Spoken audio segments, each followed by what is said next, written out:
It's thought people are travelling for more than 25 miles to dump waste at a traveller's site in Peterborough. The site in Paston is close to the A47. The City Council says it's going to install permanent CCTV to catch those responsible. Tyres, building waste, a bath, all manner of rubbish dumped at this fly tipping hotspot, filmed at its worst earlier this year. It's a sight Harry has grown used to. He says it was once a place he was proud to call home, now a reminder of just how dangerous life can become here. My father-in-law, he had a stroke. The road was that bad with rubbish in that. So what we had to do, put him in a wheelie bin and push him over the bridge to meet the ambulance. Peterborough City Council says it will look into installing CCTV in a bid to catch offenders. We know there's been people that we believe have come from Corby to fly tip here. It's absolutely not okay, and we're going to install some covert CCTV cameras. For sure there are a handful of travellers we know that are dumping on the lane, but the vast majority is coming from people that are businesses around the city who are coming here to dump their rubbish. The council says it'll do all it can to put a stop to fly tippers making lives here a misery. A covert CCTV operation was carried out here at a cost of £12,500. It led to the arrest of 4 people. 3 of those were not travellers. People living at the site say all they want is to live in a clean environment. The City Council has promised it'll do all it can to achieve that. Ossie Mercer, BBC Look East, Peterborough. And we'd like to hear if fly tipping is a problem near you. You can ring us on 08457 630 630 or you can email us look.east@bbc.co.uk. Well, still to come in Look East, tennis player Elena Baltacha, who's now into the top 50.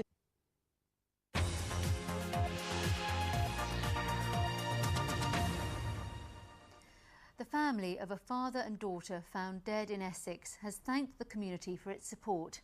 Inquests into the deaths of Costas and Margaret Paredes were opened this morning after they were both found with stab wounds at their home in Sible Hedingham. Police are still giving no clue as to the sequence of Saturday's events at the Paredes family home in Sible Hedingham.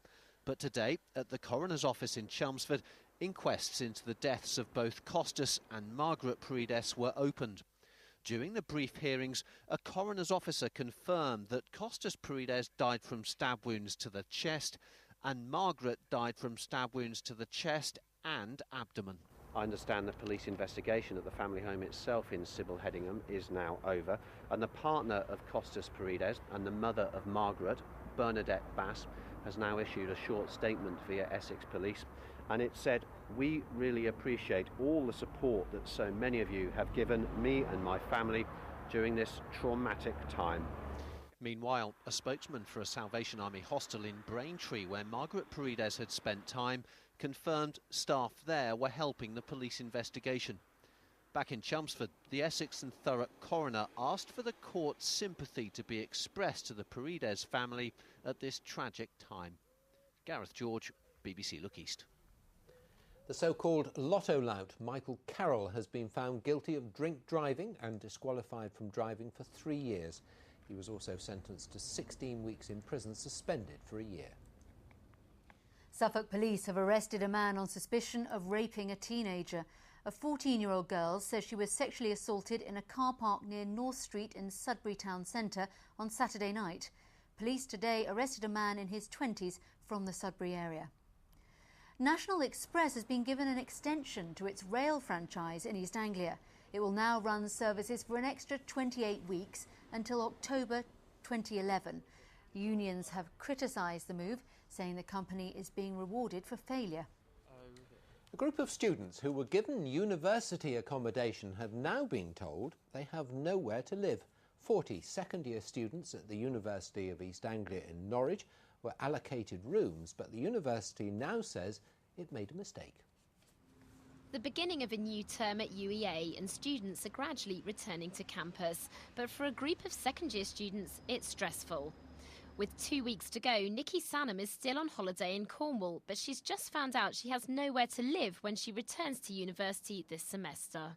Well, they confirmed that I had my accommodation last Monday, and then 4 days later on the Friday they said, actually, you don't have it. So it was a little bit of a shock, really. At the moment, I'm just looking around because obviously I've got to find somewhere to live for the term. Back at the university, members of the National Union of Students are trying to help. They've been looking for alternative accommodation for those who found themselves without a place to live.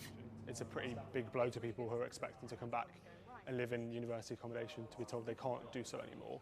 But the Students' Union is doing all that it can to help our members find places in the private rented sector.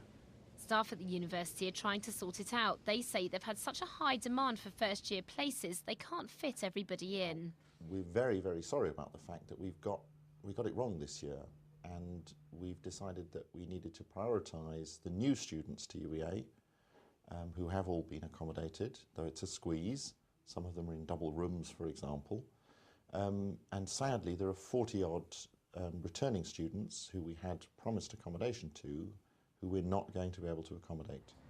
With financial compensation from the university, those who hope to live in these halls of residence are now looking for somewhere else. Felicity Simper, BBC Look East, Norwich.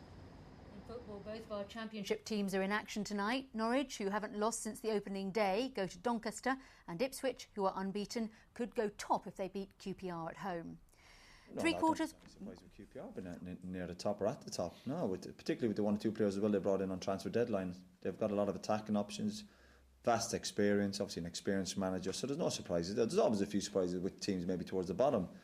Really tough. They're an established championship side, really good football side, and I'm under no illusions how hard it's going to be. But as I said before, we'll go up there with a lot of confidence and go and try and win. £750,000 is being spent refurbishing part of Ickworth House in Suffolk.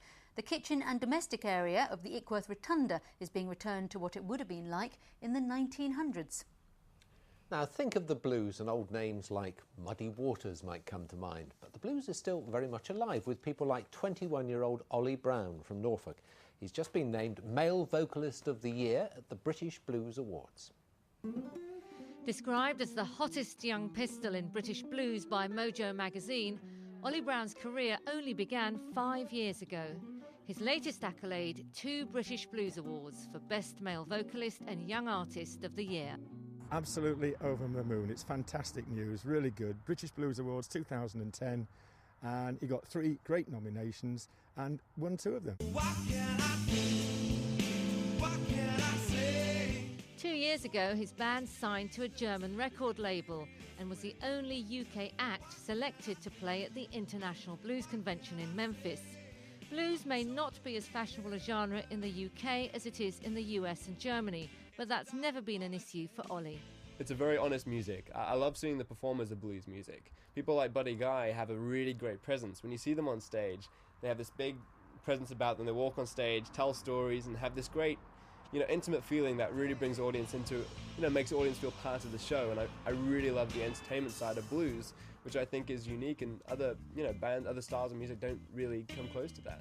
His playing is considered so good, the legendary producer Mike Vernon, the man behind the likes of Fleetwood Mac and Eric Clapton, even came out of retirement to work on Ollie's latest album. Mike Vernon had never heard of him, so I don't know who he is. So Mike went out of his mountain retreat, went into an internet cafe and YouTubed Ollie Brown. He then rang Thomas Ruff and says, yes, I want to record and produce this young man. With so many rave reviews and credits already, Ollie's clearly on the path to stardom. But there's no doubt it's his shining talent that got him there in the first place. Marianne Missemdar, BBC Look East, Norfolk.